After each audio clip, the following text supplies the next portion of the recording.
हाय दोस्तों, एके ट्रेनर में आपका स्वागत है। आज हम लेकर आए हैं पैथोफिजियोलॉजी का फर्स्ट यूनिट, जो कि इसका चैप्टर का नाम है basic principle of cell injury and adoption. इसमें हम बात करने वाले हैं इंट्रोडक्शन और डिफिनेशन। ये बी फार्म सेकेंड सेमेस्टर का है। वीडियो शुरू करने से पहले अगर आपने हमारे चैनल को सब्सक्राइब नहीं किए हैं तो चैनल को सब्सक्राइब करें, ताकि जब भी हम वीडियो अपलोड करें तो आपको नोटिफिकेशन मिल सके। और नोट्स के लिए डिस्क्रिप्शन में दिए गए व्हाट्सएप लिंक को ज्वाइन करें।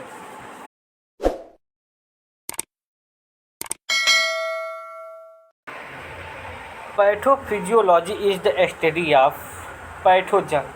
ठीक है, किसका स्टडी है? पैथोजन का। अब पैथोजन क्या होता है? बैक्टीरिया, वायरस, ठीक है, ये सब चीज़ होते हैं पैथोजन। अभी ये पैथोजन क्या करता है? किसी बॉडी को इफेक्ट करता है, किसी स्पेसिफिक फंक्शन को, किसी भी बॉडी को इफेक्ट करता है, किसी स्पेसिफिक फंक्शन को जब ये इफेक्ट करता है, और इस स्टडी को हम बोलते हैं पैथोफिजियोलॉजी।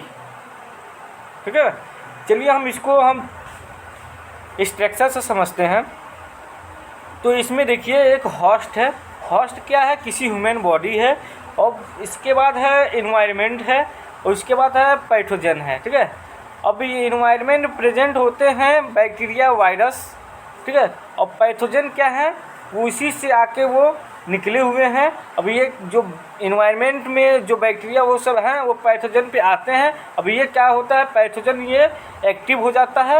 अब ये एक्टिव होने के बाद ये किसी ह्यूमन बॉडी में इंटर कर देता है, और ये क्या करता है कि किसी बॉडी को इफेक्ट करके किसी स्पेसिफिक फंक्शन को इफेक्ट कर देता है, उस फंक्शन को रोक देता है, और इसको बोलते हैं पैथोफिजियोलॉजी बोलते हैं। ठीक है, अब पैथोफिजियोलॉजी को हम ग्रीक वर्ड में अगर हम कन्वर्ट करते हैं तो क्या आता है? पैथो मीन्स होता है पैथोजन। पैथोजन क्या है? बैक्टीरिया या तो वायरस। ठीक है, उसके बाद होता है फिजियोलॉजी। फिजियोलॉजी मीन्स होता है फंक्शन। अब ये पैथोफिजियोलॉजी, अब इसका का हम दोनों मिलाकर अगर हम इसका अगर समझें तो क्या इसका कंक्लूजन निकलता है? तो इसका निकलता ये है कि जब ये बैक्टीरिया या तो वायरस, ठीक है, जब ये अटैक किया तो ये कैसे अटैक किया, इसका मैकेनिज़्म, और किस बॉडी को, किस फंक्शन को ये रोक दिया, इसका मैकेनिज़्म, ये सब पैथोफिजियोलॉजी में पढ़ेंगे आगे। अब आता है पैथोजेनेसिस क्या होता है। तो पैथोजेनेसिस क्या होता है? जब कोई रोग डेवलप होता है, ठीक है, अगर कोई रोग डेवलप होता है तो उसका मैकेनिज़्म क्या है, वो कैसे डेवलप हुआ, ठीक है, वो कैसे डेवलप हुआ, इसका मैकेनिज़्म, इसको बोलते हैं पैथोजेनेसिस। इसके बाद आता है इटियोलॉजी। इटियोलॉजी में होता है रीजन, वो कैसे हुआ, कैसे हुआ और किस रीजन से ये हुआ, क्या कमी थी तब वो हुआ। तो इसमें हम स्टडी करेंगे मैकेनिज़्म साथ में, और इसका फंक्शन भी देखेंगे आगे। इसके बाद आता है सेल इंजरी क्या होता है।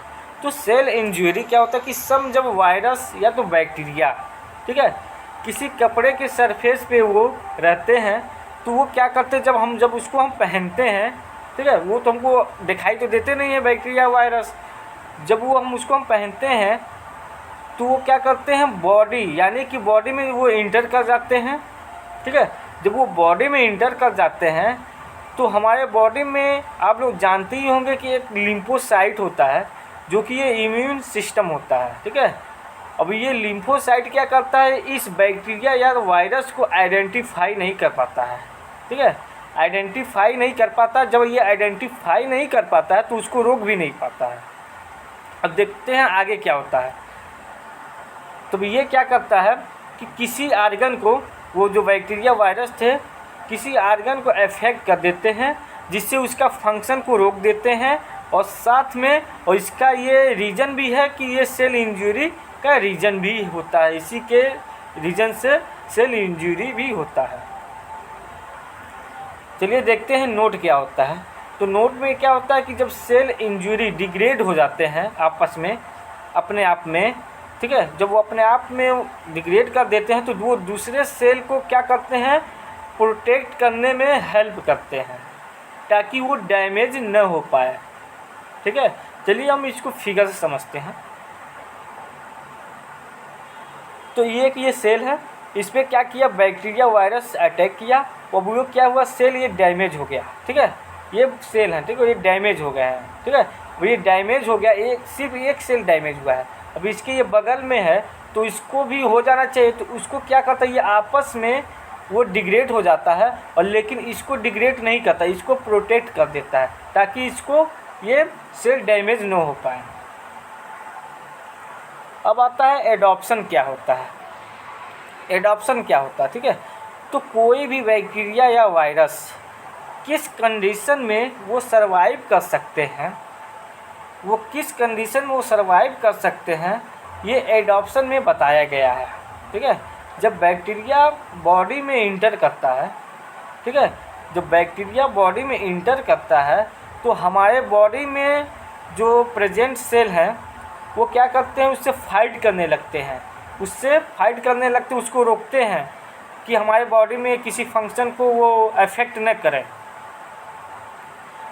जब वो फाइट करते हैं तो क्या करते हैं कि कुछ जो सेल होते हैं वो डैमेज हो जाते हैं। ठीक है, कुछ सेल डैमेज हो जाते हैं और कुछ डैमेज होने के बाद वो आप में फिर वो रिफॉर्म हो जाते हैं। जो डैमेज हो गए हैं, ये बैक्टीरिया अगर ये डैमेज हो गया है तो उसके बाद क्या करता, कुछ टाइम के बाद वो एक न्यू सेल पुराने ही फॉर्म में वो आ जाता है। चलिए इसको हम फिगर से समझते हैं। ठीक है, जब ये सेल पे बैक्टीरिया वायरस जब अटैक किए तो ये सेल क्या किया, इससे मतलब फाइट करने लगा, इसको रोकने लगा। ठीक है, तो कुछ टाइम के बाद ये जब डैमेज हो गया सेल, तो कुछ टाइम के बाद ये अपने रिफॉर्म इट सेल में आ गए। ठीक है, ये रिफॉर्म इट सेल में ये चीज़ आ गए।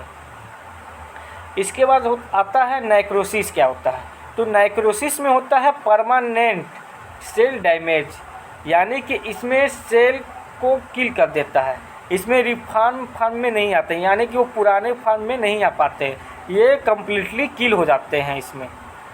चलिए इसमें एग्जांपल में हम लेते हैं एक कैंसर सेल। ठीक है, कैंसर सेल तो ये क्या करता है, ट्यूमर सेल को फॉर्म करता है। ये ट्यूमर फॉर्म को जब फॉर्म करता है फर्स्ट स्टेज में, ठीक है, तो उसमें क्या करता है, अब आगे क्या करता है ये देखते हैं।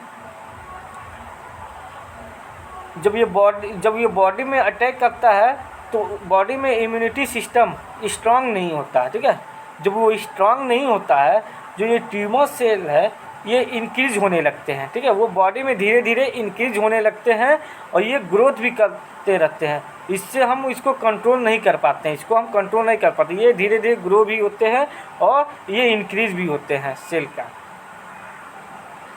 अब उसके बाद क्या होता है कि इसके बाद जो सेल होता है वो रिकवर नहीं हो पाता है। ठीक है, वो रिकवर नहीं हो पाता है और ये परमानेंटली डैमेज हो जाता है। ठीक है, जो हमने आगे बताया था। और इसमें क्या हो रहा था, एडॉप्शन में क्या हो रहा था कि सेल डैमेज होकर फिर उसके बाद वो रिफॉर्म में आ जा रहा था, और इसमें नेक्रोसिस में ये कम्प्लीटली किल हो जा रहा है, इसको रिफॉर्म में नहीं आ रहा है ये चीज़। इसके बाद आता है एपोटोसिस। क्या होता है, तो एपोटोसिस क्या होता है कि सेल डैमेज या तो डिग्रेडेशन प्री प्लेनेट के द्वारा। ठीक है, अब इसका मतलब क्या है, तो इसको हम फिगर से समझते हैं।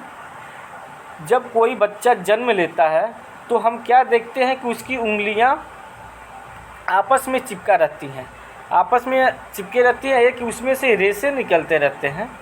ठीक है, रेशे निकलते रहते हैं, और जब वो धीरे धीरे जब बड़ा होने लगता है तो उसके उंगलियों के बीच में वो जगह बन जाता है। ठीक है, वो जगह मतलब बन जाता है, रेशे वो धीरे धीरे ख़त्म हो जाते हैं, ये रेशे ख़त्म हो जाते हैं, ये आता है एपोटोसिस में आते हैं।